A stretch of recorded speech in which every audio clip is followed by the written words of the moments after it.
É presbítero Claudio Evangelista? Ou é pastor já? Não. Ele está com oportunidade para estar lendo a leitura introdutória e trazendo uma breve saudação. Saúde, amada igreja, com a santa e gloriosa paz do Senhor Jesus Cristo. Amém. Abrindo nossa Bíblia no Evangelho, segundo escreveu Mateus, no capítulo 14.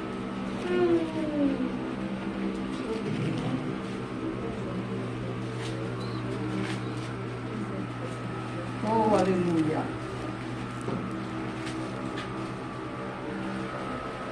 Amém? Capítulo 14, versículo 22. Vamos ler até o versículo 32.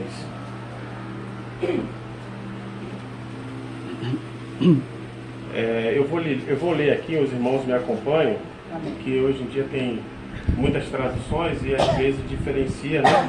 Dificulta a leitura. Amém? Obrigado.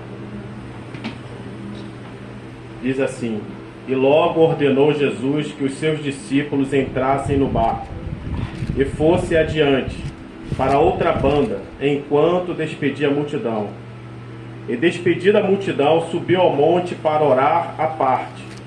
E chegada já a tarde, estava ali só, e o barco estava já no meio do mar, açoitado pelas ondas, porque o vento era contrário.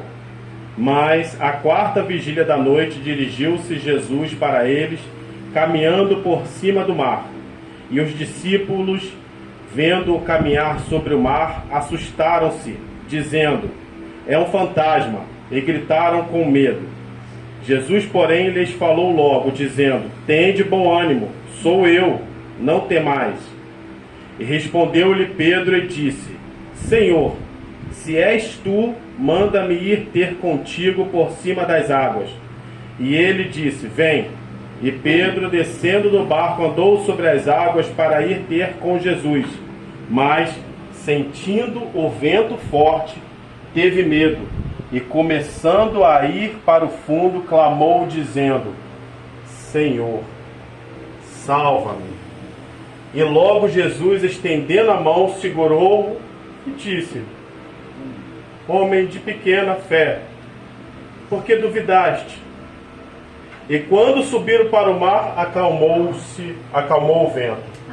Podeis assentar, meus amados. Amados irmãos, essa parte aqui vai contar sobre a passagem onde os discípulos tiveram muita dificuldade. Mas antes de começar nesse texto, eu quero dizer que os discípulos vinham de uma felicidade enorme. Porque pouco tempo antes, alguns minutos, talvez alguma hora antes, eles tinham presenciado um dos milagres maravilhosos, que foi primeiro o sermão da montanha, que o Senhor estava falando daquela população, daquele local, e era uma multidão enorme, que se alimentava das palavras vindas da boca do nosso Senhor e Salvador Jesus Cristo, o pão espiritual.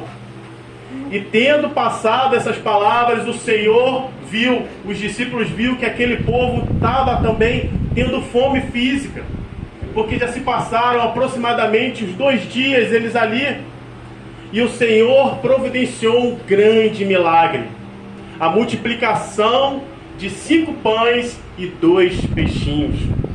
A Bíblia diz que foram cheios 12 cestos e alimentaram aquela população, e retornaram os 12 cestos cheios, depois de todos haverem comido e saciado totalmente a sua fome.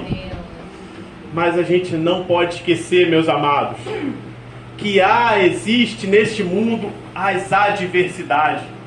Eu não quero jogar um balde de água fria na vida dos irmãos, nem neste culto maravilhoso, mas temos que entender que mesmo que estejamos na presença do Altíssimo, nós não estamos imunes aos ataques do inimigo da nossa vida.